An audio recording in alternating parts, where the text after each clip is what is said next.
સુરતમાં જહાંગીરપુરા પોલીસે સંવેદનશીલ વિસ્તારોમાં કોમ્બિંગ હાથ ધર્યું હતું ત્યારે એનાઉન્સમેન્ટ કરતાની સાથે જ હથિયારોનો ઢગલો થઈ ગયો હતો।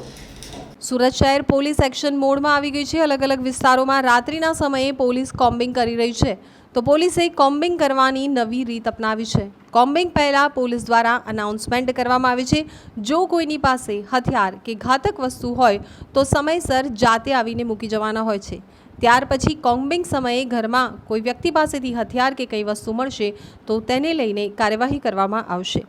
જહાંગીરપુરા પોલીસ સ્ટેશન દ્વારા પોતાના પોલીસ સ્ટેશનના હદ વિસ્તારમાં આવેલ સંવેદનશીલ વિસ્તારોમાં કોમ્બિંગ હાથ ધરવામાં આવ્યું હતું તો પ્રધાનમંત્રી આવાસ સુમન વંદન ખાતે લોકોએ પોલીસને સહકાર આપતા મોટી સંખ્યામાં હથિયારો સ્વયંભૂ મૂકી ગયા હતા। લાકડાના ફટકા, લોખંડનો સળિયો, રેમ્બો છરો, તલવાર, ચપ્પુ એમ કુલ મળી 43 હથિયાર લોકોએ જમા કરાવ્યા હતા। ગત રોજ સચિન પોલીસે પણ આ જ પ્રમાણે કામગીરી કરી હતી।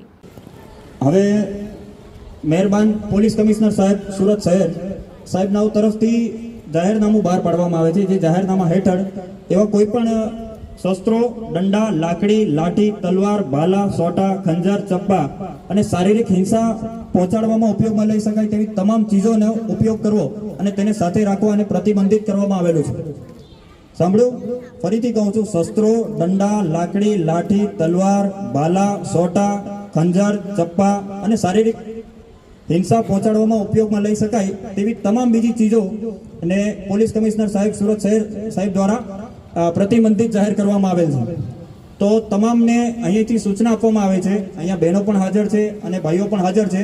ઘરમાં આપણા રસોડામાં ઉપયોગમાં લઈ શકાય તેવા ચપ્પુઓ સિવાયના તમામ ચપ્પુ, એટલે કે રેમ્બો ચપ્પુ હોય કે છરા હોય, કટારી હોય, એ દરેક તથા દંડા, લાકડી, લાઠી, તલવાર, ભાલા, સોટા, ખંજર અને ધારિયા કે કોઈ પણ એવી ચીજ વસ્તુ કે જેને ગુનામાં કોઈને શારીરિક હિંસા પહોંચાડવા માટે ઉપયોગમાં લઈ શકાય તેવી તમામ વસ્તુઓને તમારે 15 મિનિટમાં, જો પોતાના ઘરમાં તમે રાખેલી હોય તો 15 મિનિટમાં તે તમારે તમામ વસ્તુ અહીંયા લાવીને હાજર કરી દેવાની છે। અને જો તમે હાજર કરી દેશો તો એ બાબતે કોઈ પણ બીજા કાયદાકીય પગલાં નહીં ભરવામાં આવે। પરંતુ જો તમે અહીંયા હાજર નથી કરી લાવ્યા અને તમારા ઘરમાં તમે વસ્તુ રાખો છો અને પોલીસ ચેકિંગમાં જો એ વસ્તુ મળી આવે છે તો તે ગુનાહિત કાર્ય ગણાશે અને તેના વિરુદ્ધ કાયદેસરના પગલાં લેવામાં આવશે।